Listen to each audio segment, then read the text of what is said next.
Hey guys, எல்லாருக்கும் வணக்கம். இன்னைக்கான வீடியோவில் விலங்குகள் உணவு இல்லைனா என்ன செய்யும், அது உணவு கிடைக்கக்கூடிய இன்னொரு இடத்த தூக்கி வந்து போகும். அதே மாதிரி லட்சக்கணக்கான விலங்குகள் உணவு கிடைக்காம இன்னொரு இடத்துக்கு வந்து இடப்பெயர்வு ஆகிறது எனக்காக வந்து பார்த்துட்டிங்களா? அதுவும் ஆண்டுதோறும் வந்து நடக்குது அப்படின்னா இதை வந்து நம்புவீங்களா? இந்த ஒரு விஷயம் கேட்கவே அமேசிங்காக இருக்குல்ல. இதை பற்றி தான் இன்றைக்கான வீடியோவில் வந்து நம்ம பார்க்க போகிறோம். வீடியோ ரொம்ப இன்ட்ரெஸ்டிங்காக போகுது. வீடியோ இறுதி வரைக்கும் பாருங்கள். வீடியோ பிடிச்சிருந்தது அப்படின்னா மறக்காமல் ஒரு லைக் வந்து கொடுத்துருங்க. வாங்க இன்றைக்கான வீடியோக்குள்ளே வந்து போகலாம்.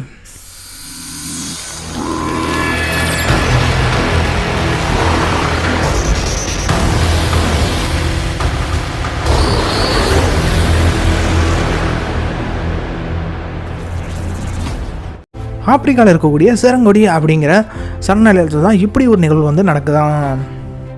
வடக்கு தன்சானியாவுக்கும் தென்மேற்கு கென்யாவுக்கும் நடுவில் வந்து இந்த சரணாலயம் வந்து இருக்குது அப்படின்னு சொல்கிறாங்க. இது கிட்டத்தட்ட பார்த்தீங்க அப்படின்னா 30,000 கிலோமீட்டர் வரையும் இருக்குமா, அதாவது 12,000 சதுர மைல் வந்து இருக்கும் அப்படின்னு வந்து சொல்கிறாங்க. அது மட்டும் இல்லாமல் உலகத்திலே மிகப்பெரிய பாலூட்டிகளோட இடப்பெயர்வு வந்து இந்த இடத்துல தான் வந்து நிகழுது அப்படின்னு வந்து சொல்கிறாங்க.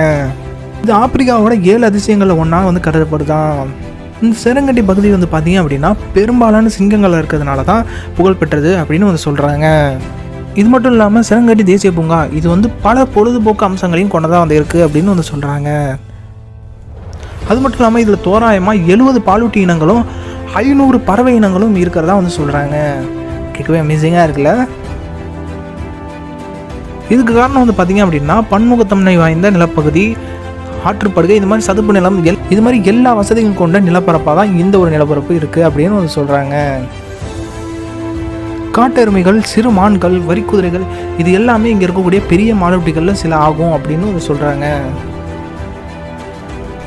ஒவ்வொரு ஆண்டும் ஏறக்குறைய ஒரே நேரத்தில் செரங்கடி சரணாலயத்திலிருந்து மசாய் மாரா என்ற இடத்திற்கு ஆண்டுதோறும் லட்சக்கணக்கான விலங்குகள் வந்து இடம்பெயரதான் வந்து சொல்கிறாங்க.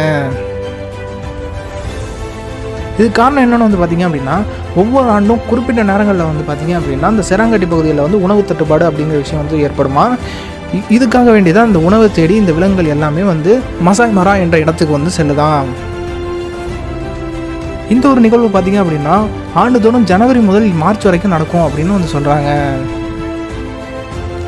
இந்த ஒரு நிகழ்வில் வந்து பார்த்திங்க அப்படின்னா 2,60,000 வரிக்குதிரைகள், 1.7 மில்லியன் காட்டு எருமைகள், 4,70,000 சிறுமான்கள் என லட்சக்கணக்கான விலங்குகளை வந்து இந்த ஒரு இடப்பெயர்ச்சியில் வந்து ஈடுபடுறதா வந்து சொல்கிறாங்க.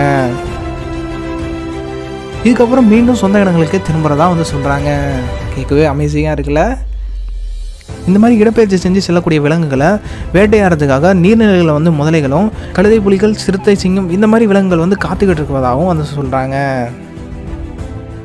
இந்த அதிசய பயணத்தை வந்து பார்க்குறதுக்கு சிறப்பு சுற்றுலா ஏற்பாடு வந்து கென்யா அரசு வந்து பண்ணித்தரதான் வந்து சொல்கிறாங்க. இது இந்த நாட்டோட சுற்றுலாத்துறைக்கு இன்னும் வந்து வருமானத்தை அதிகரிக்குது அப்படின்னு வந்து சொல்கிறாங்க. இந்த பயணத்தில் வந்து பார்த்திங்க அப்படின்னா விலங்குகள் எல்லாமே வந்து 500 கிலோமீட்டர் வரைக்கும் வந்து பயணிக்குதான். கேட்கவே அமேசிங்காக இருக்குல்ல.